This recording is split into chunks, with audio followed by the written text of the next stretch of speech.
Dear student, हम soil से होने वाले रिसाव या सीपेज के बारे में पढ़ रहे हैं। अभी तक हमने कुछ चीजें पढ़ ली हैं, जैसे what is seepage, effect of seepage, flow net, Laplace equation, properties of flow net.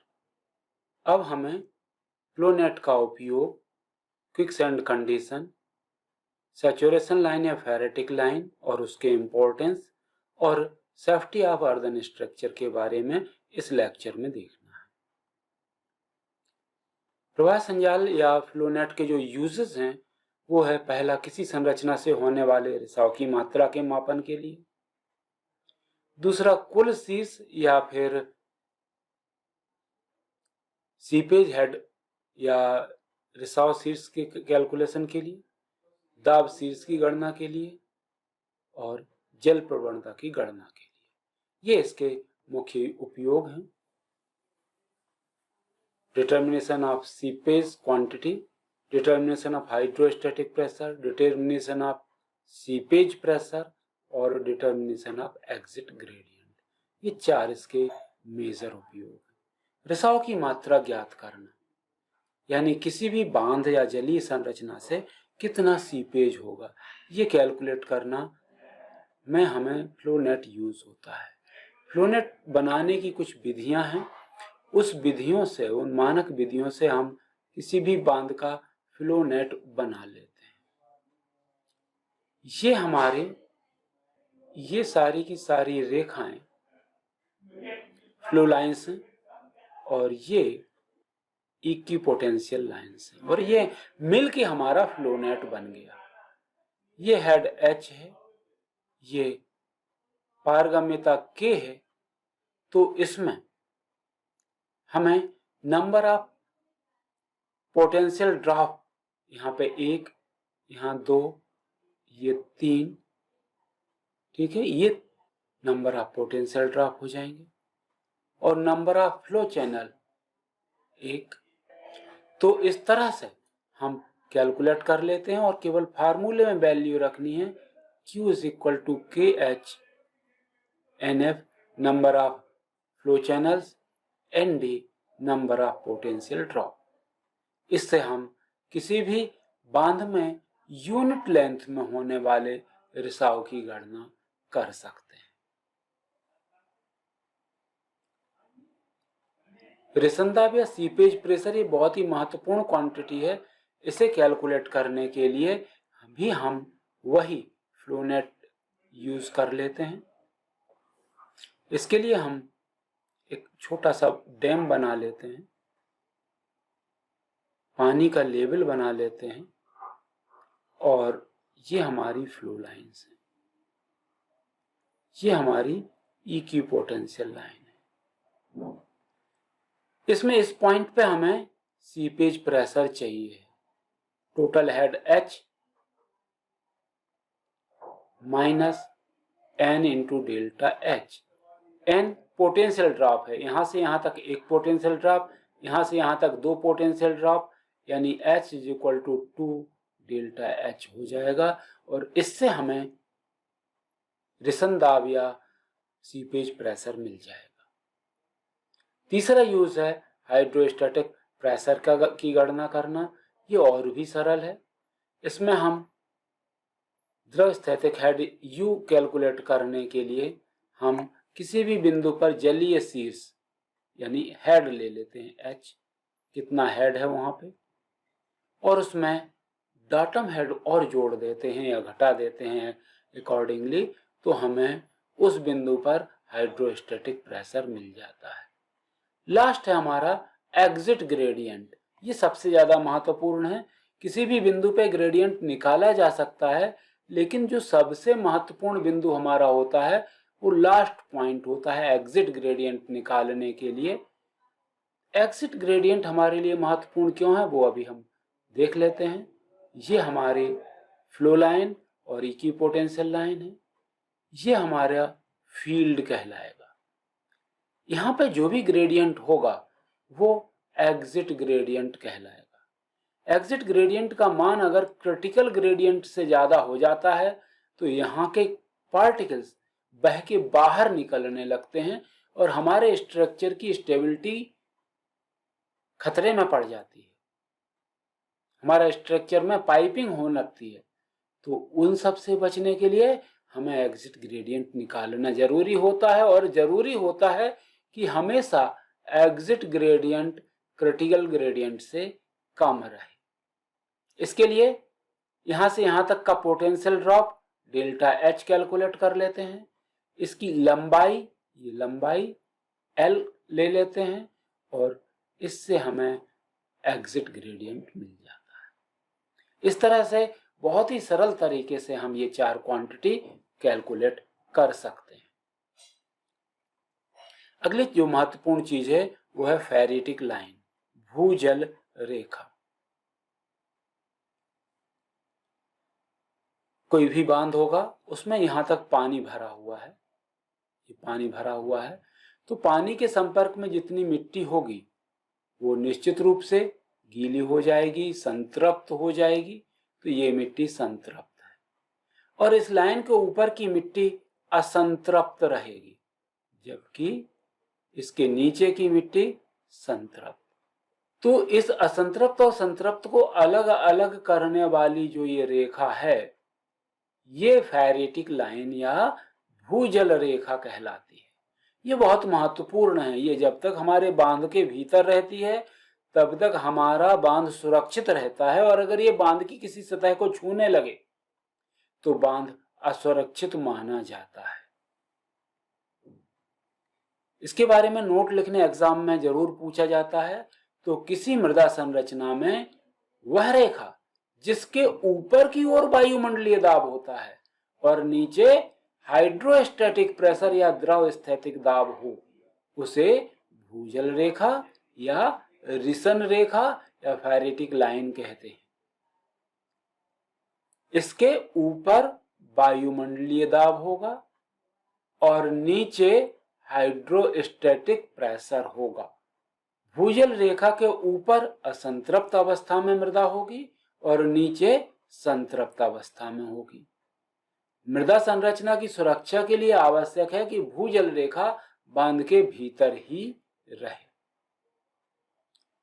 ये भूजल रेखा है, इसे बांध के भीतर ही रखने के लिए हम इस तरह के फिल्टर्स का यूज करते हैं, जिससे कि पानी के निकास के लिए एक सुरक्षित रास्ता भी मिल जाए और हमारा बांध सुरक्षित रहे।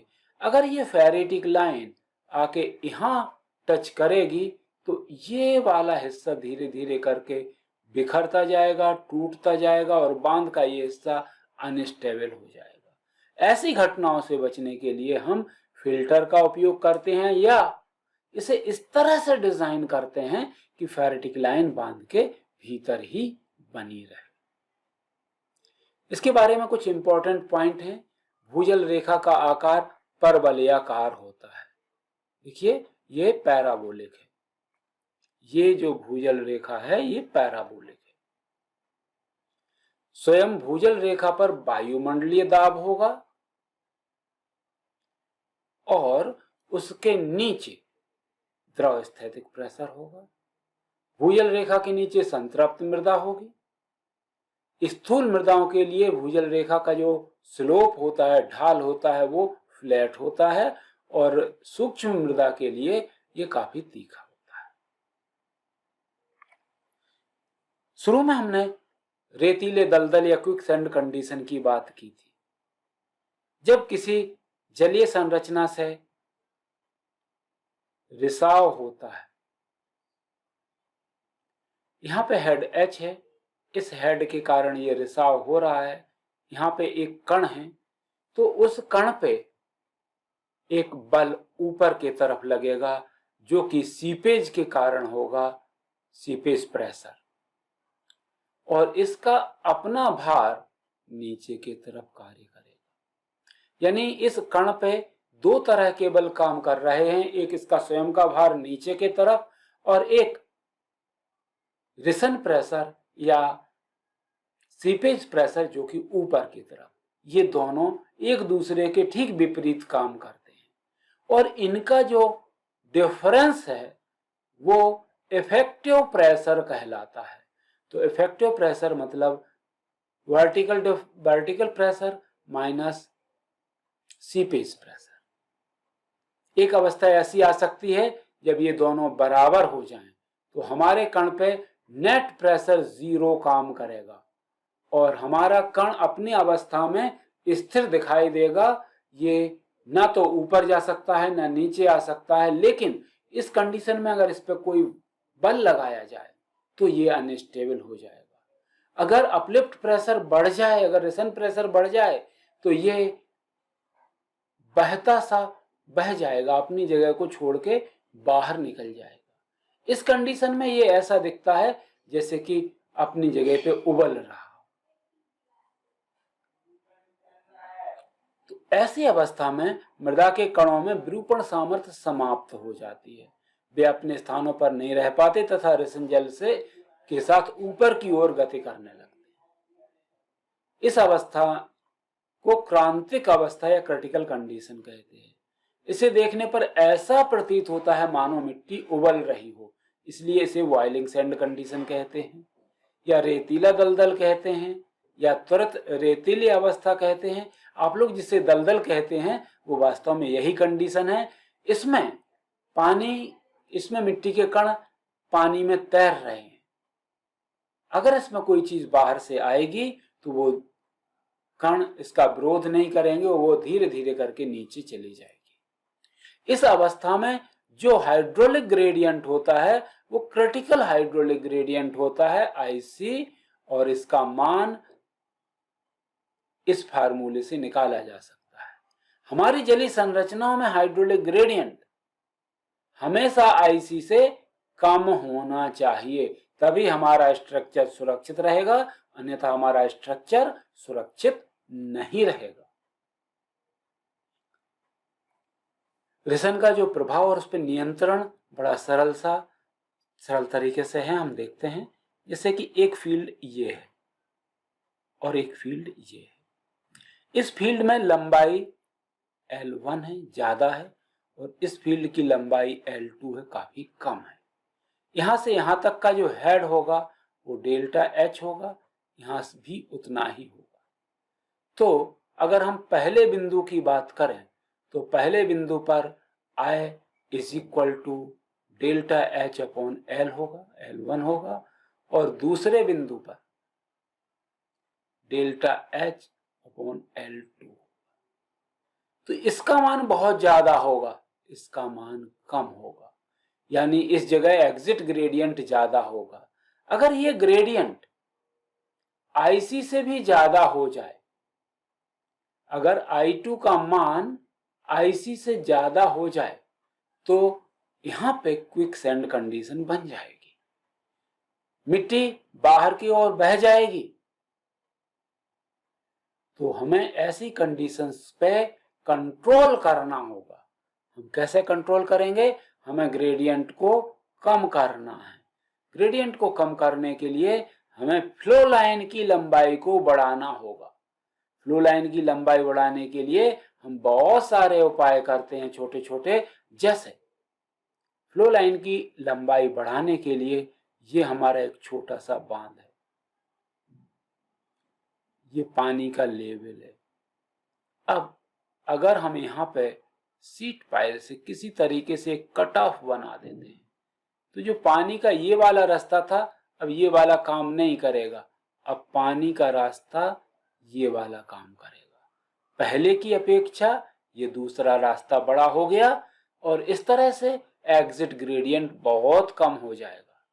उसी तरह से कई बार हम नीचे ट्रंच बना देते हैं, यानी यहाँ मिट्टी से हम इस तरह का स्ट्रक्चर बना देते हैं खोद के। तो जहां पहले पानी इस तरह से बह रहा था अब वो पानी इस तरह से बहेगा, पाथ की लंबाई बढ़ जाएगी और फेलियर के चांसेस कम हो जाएंगे। अगर हमारे